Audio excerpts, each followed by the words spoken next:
بسم الله الرحمن الرحیم. السلام علیکم ګرانو کتونکو. زه یم ستاسو دوست عبدالله او زه ښایم تاسو ته د Adobe Illustrator فل ټریننګ. دا د Adobe Illustrator د 20 نمبر کلاس دی او په دې کلاس کې موږ وایو د envelope distort په هکله.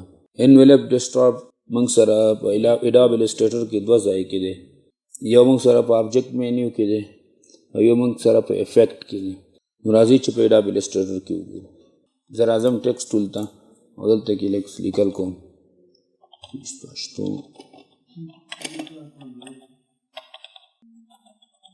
سروسز آنلاین. ما دا لیکل وکړل او زه غواړم چې دا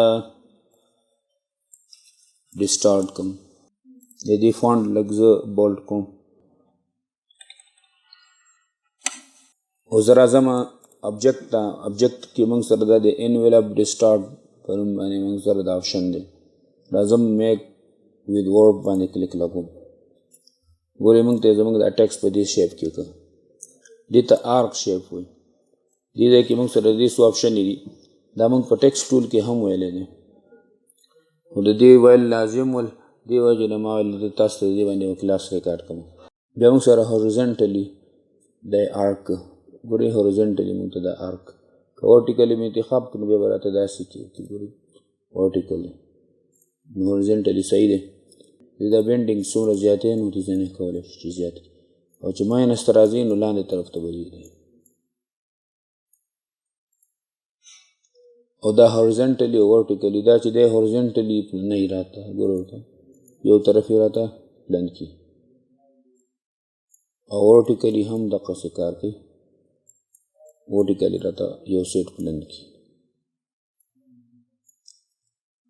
بیا موږ سره په دې کې دغه شانتې ډېرې آپشنې دي.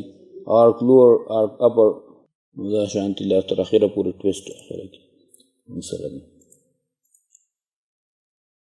دې ځای کې موږ سره ګورئ څو آپشنې نور هم دي.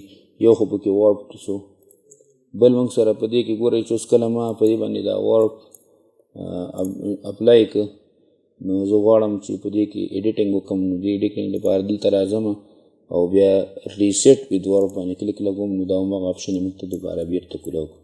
دې کې موږ بیا دې کې دا شیپ هم مثلا نه دی خوښ دې شیپ ته یې ځاړم نو کولی شي چې چینج یې کړي.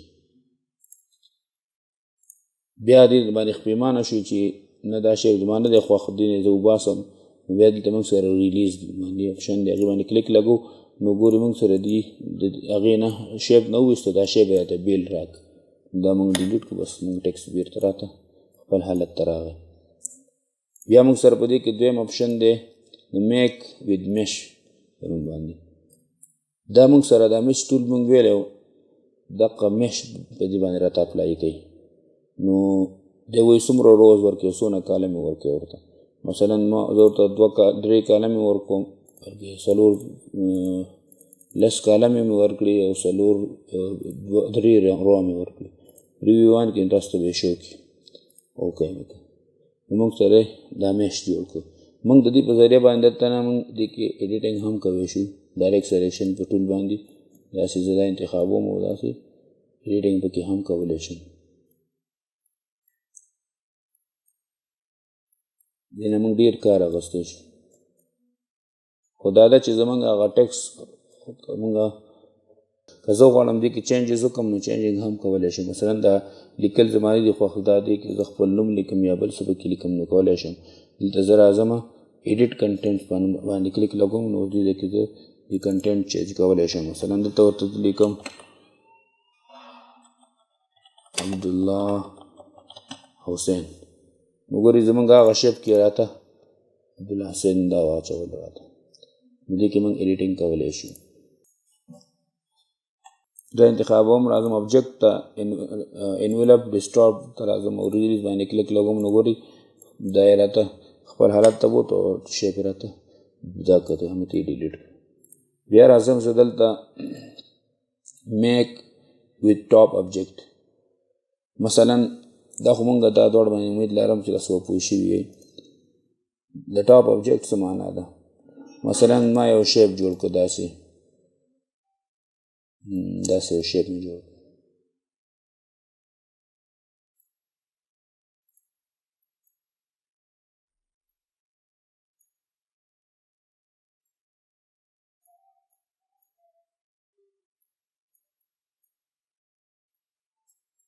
مثلا دا یو شیپ ما جوړ کړو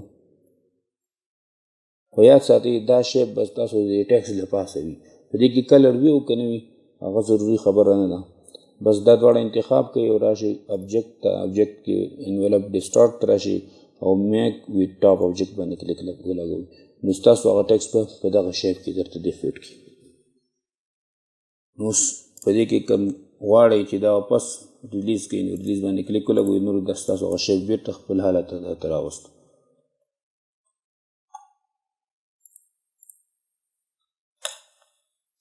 بیا موږ سره په دغه انویلپ ډسټارټ کې ایکسپینډ دی دا ایکسپینډ څه لپاره استعمالیږي نو زه راځم دې کې مثلا زه یو شیپ ورکوم دې ته زه